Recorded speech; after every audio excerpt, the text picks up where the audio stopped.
Well, looks like I got me a swarm. I wasn't expecting that. It's one of my own hives, there's no doubt about that, but not sure why they're swarming. Hopefully they'll settle down there and I'll get them in a basket here pretty soon. Okay, pretty easy spot to get them. They're some of my bees, obviously, hanging very low in this bush, so I've got an empty nuke box here. It's actually a swarm trap box, but I'm just gonna get them down here low and give them a couple brisk shakes, and hopefully the queen will fall off right into that box and everybody else will follow suit. So here we go.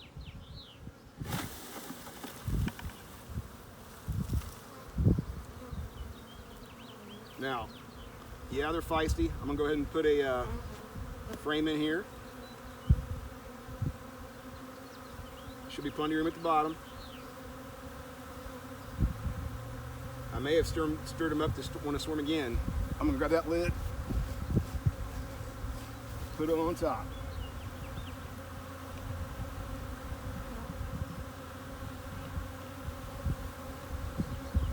Let's see if they can start calling that home before too long.